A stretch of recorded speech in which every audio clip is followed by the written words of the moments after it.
and where did we start out have no real solid explanation, but here are 5 theories of how people believe we humans were created. Let's start with the most widespread theory, the thought that we were created from 2 humans called Adam and Eve who were put on Earth by God. According to this theory, all the different forms of life that occur today on planet Earth have been created by God.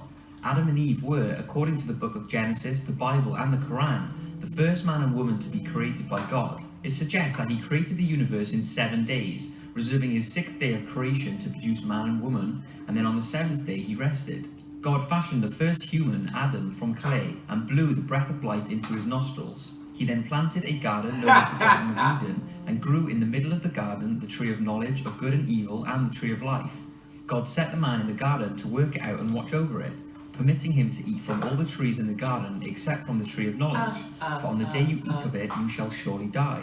God brought animals to the man for him to name, but none of them were found to be a suitable companion for the man, so God created Eve, because he said, according to the Bible, it's not good for the man to be alone, I will make a helper suitable for him. He put Adam in a deep sleep and took one of his ribs from which to make the woman, and shortly after he made the woman, they both ended up eating the fruit from the tree of knowledge of good and of evil. God was sad that Adam and Eve had disobeyed them, and he told them that they had to leave the Garden of Eden, and said, from now on you'll have to scratch a living from the soil, you'll need to make clothes and grow food, nothing will come easy, not even childbirth, and one day you will die. So that's the theory, that God created the first man and woman, Adam and Eve, and that's where it all began.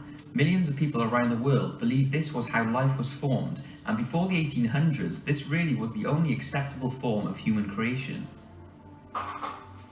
Humans came from apes. Alongside the creation by God, this is the most believed theory of human creation. Humans were created through the process of evolution by natural selection. The human story began about 5 million years ago when there were apes that were unlike modern day apes that we know of. During this time, these apes began to become more and more different. One of these apes began to walk more upright and lost its dense coat of fur. Over time, this ape started to build 200,000 years ago. It all happened very gradually, with small advantages in surviving and reproducing, meaning that the ancient humans and all of our ancestors lived while the other forms died out. That's the theory, and it was most famously linked with Charles Darwin. Although he didn't entirely believe we came from apes, he believed that humans, apes and other hominoids such as gorillas, chimpanzees and so on, all evolved from a common ancestor. He said if you go back far enough in time on the evolutionary family tree, the branch that leads to humans and the branch that leads to chimps converge. Now what people believe helps strengthen the theory is that fossil records indicate that humans evolved from an organism known as the great ape, or Hominidae, a large tailless primitive that lived roughly 14 million years ago.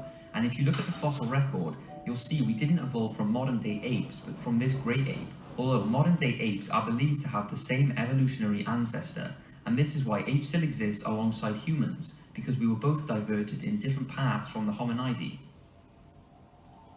Aliens. There are lots of people who strongly suggest we were put on Earth by aliens. Dr. Ellis Silver, a US ecologist, has studied this for years, and he believes that humans are not from Earth, but were put on the planet by aliens tens of thousands of years ago. He suggests that Earth might be a prison planet, since humans seem to be naturally violent species, and are here until we learn to behave ourselves. He believes that there are things that us humans show that prove we weren't developed on this planet, and that while the planet meets humans' needs for the most part, it does not perhaps serve this species' interest as well as the aliens who dropped us off imagined. Dr. Silver said, mankind is supposedly the most highly developed species on the planet, yet it's surprisingly unsuited and ill-equipped for Earth. Bad Back suggests humans evolved in a world with lower gravity. He also believes humans are not designed to be exposed to the sun as they are on Earth, as they cannot be exposed to the sun every day without problems. He also says that it's strange that babies' heads are so large and make it difficult for women to give birth, which can result in fatalities of the mother and infant. No other native species on the planet has this problem, he says. Humans are also always ill, have a strong dislike for naturally occurring foods, and suffer from ridiculously high rates of chronic disease. All this suggests, to him at least, that mankind may have evolved on a different planet and were brought here as a highly developed species. Professor Wainwright from the University of Sheffield plans to investigate further, and he believes that life is constantly arriving from space that did not originate on Earth. He is interested in whether humans came to Earth separately, not by aliens, but perhaps arriving on meteors and comets, before evolving into the species we know today. Humans came from the sea. Our slightly webbed hands and feet and several other factors has sparked the theory that we humans evolved from sea creatures.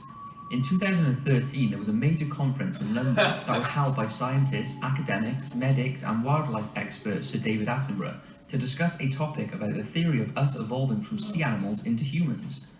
One thing that was to be used as evidence as opposed to evolving from apes is that modern-day apes do not like water. A human baby, however, will close its larynx and automatically paddle its arms and legs. Other factors that people suggest we came from the sea are that months before we are born, all of us apparently have gill slits, tails, and full-webbed hands. We only lose these in the very final stages of our growth, just before we're born, through a process known as apoptosis, or programmed cell death. This suggests that our ancestors had a use for these things, even though we don't need them now.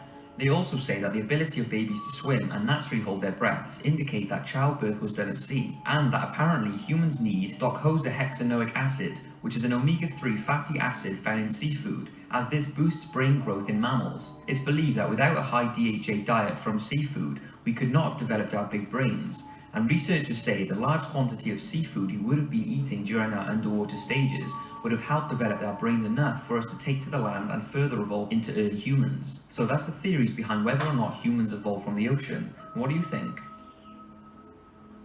Although it's been around for a while, it's only recently started getting publicised, the intelligent design theory, which is a scientific approach to the creation of humans. The theory claims that some sort of supernatural designer was involved in the creation of life on Earth. This designer isn't God, but most prominents of intelligent design seem to have a similar higher power in mind.